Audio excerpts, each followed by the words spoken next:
Good morning, boys and girls. Today we're going to be learning how to draw a conclusion. Let's take a look at our whiteboard and let's define drawing conclusions. So drawing conclusions is using information that is implied or inferred to make meaning out of what is not clearly stated. Writers give readers hints or clues that help them throughout the book read between the lines to draw those conclusions through them. Great job. So now we're going to watch a YouTube video where we can understand further what I mean by drawing conclusions. And throughout the video, there's going to be 2 examples that we're going to do as a whole class. So pay attention. Thank you.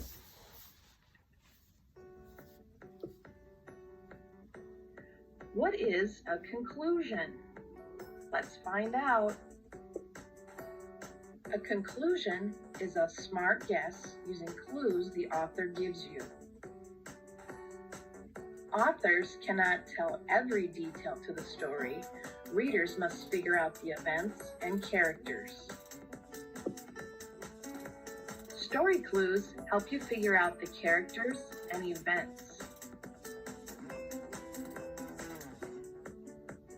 Ready? Let's give one a try. Matt took a deep breath and dove down again. Where was Matt? All right, so what conclusion can we draw through the statement? Matt took a deep breath and dove down again. Where was Matt? Samantha, give me, what conclusion can you draw from this statement? Okay, that Matt is swimming. Great job. Eric, give me another one. Yes, okay. Eric said that Matt could be scuba diving. These are all great conclusions that we drew, and let's see. Matt was in a swimming pool. I figured that out when it said he took a deep breath and dove down.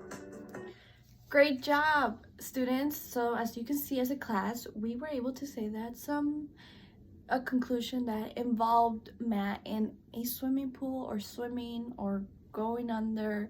Great job. Let's take a look at one more.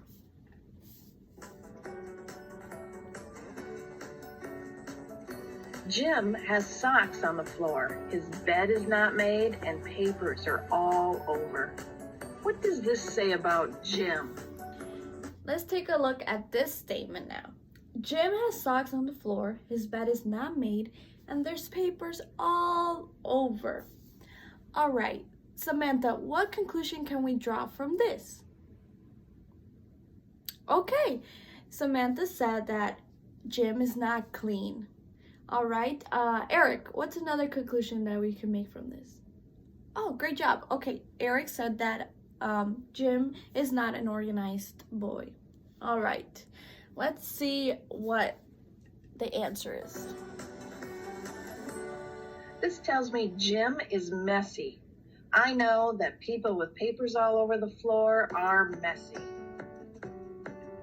All right, great job, students. We all said we all drew a conclusion based on Jim is messy, unorganized, not clean. Those could all mean that he's not messy.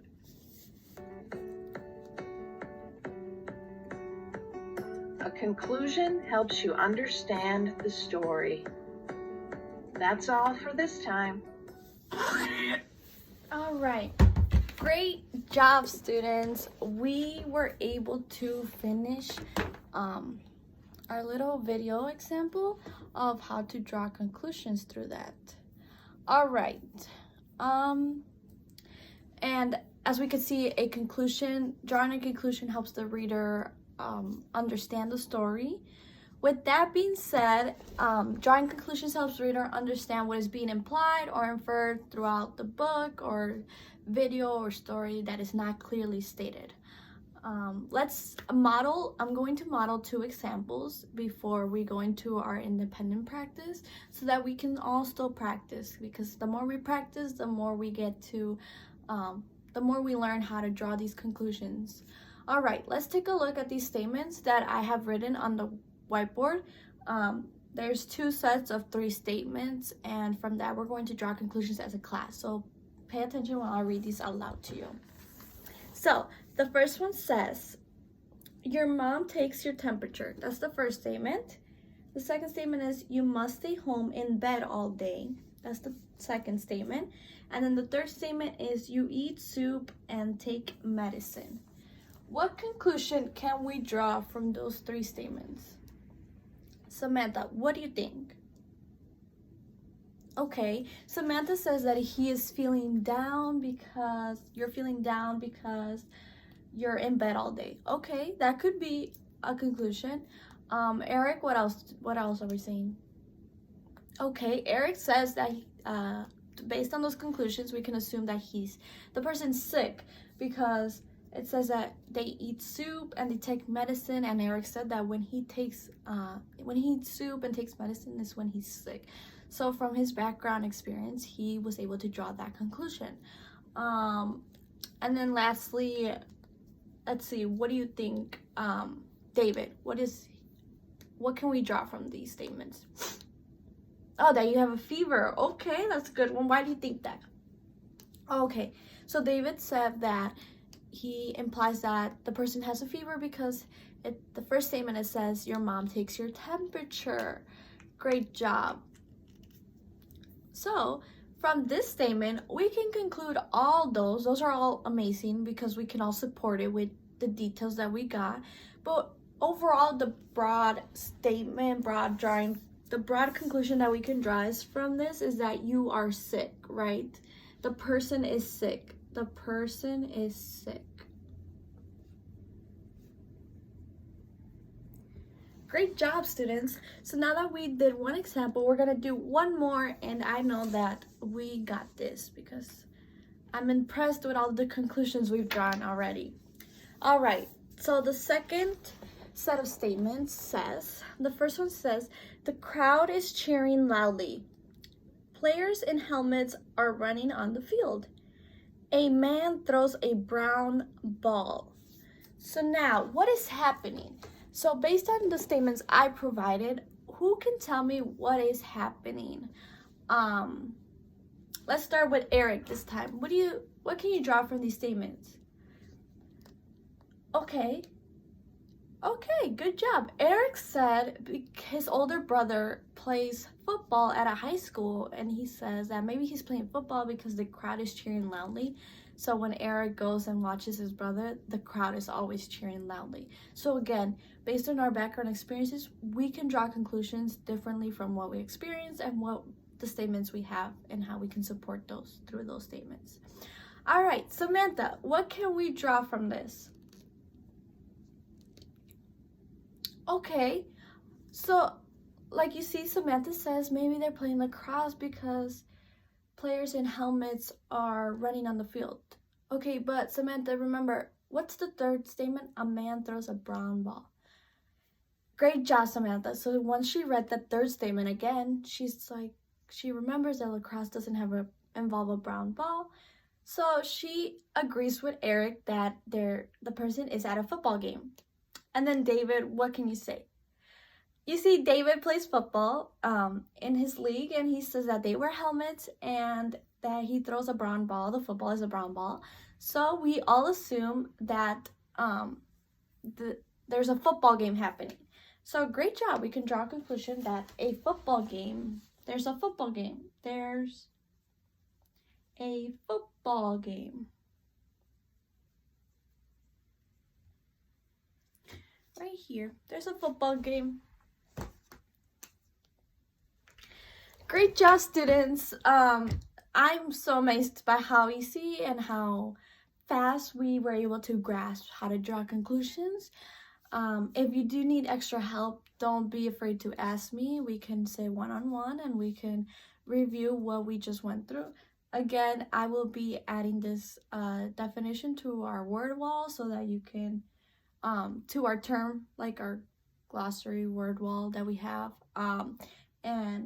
But for now, it's going to be up in the whiteboard while we do our independent practice. So now that I have modeled and we have practiced various of examples, it's time for you to practice on your own.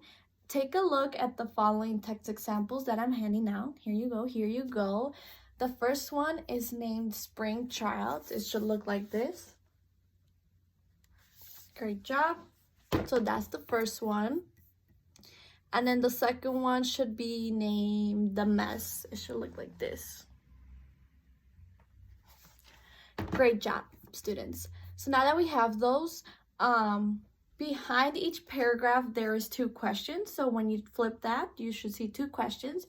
The first one is based on the conclusion you drew. So once you read it, you're going to draw a conclusion based on what you read. And then the second one is based on the details that helped you draw the conclusion. So for example, I had 3 statements that helped us draw conclusions, because if we only had 1 statement, it would be harder, correct? So if we only had 1 detail, it would be harder to draw a conclusion. But since we had 3 details, it was easier for us to draw the conclusion. So take your time, read each paragraph, and answer the following questions. So when you're looking for those supporting details to support your conclusion that you drew, I want you to underline those details in red. So it should look like something like this. So for example, this is another example. I underlined in red my supporting details. So I want you all to do that so that it's easier for us to look back and see the details that helped us draw our conclusion. So if you need help, once again, raise your hand and I will be walking around to answer any questions. Let's get to work. All right, boys and girls, let's gather around and focus our attention back to the front of the classroom. Now that we have individually drawn conclusions, we will review what we learned today. So if we take a look at our board again, the 2 vocabulary word terms that we focused on were drawing conclusions and inferring. So drawing conclusions is using information that is implied or inferred to make meaning out of what is not clearly stated. So inferring would be deduce or conclude information from evidence and reasoning rather than from explicit statements. In addition to learning new academic language, I also modeled how to draw conclusions through when we did these 2 sets of 3 statements, through those 2 paragraph examples. And then you also got to practice independently your 2 paragraph examples. Great job.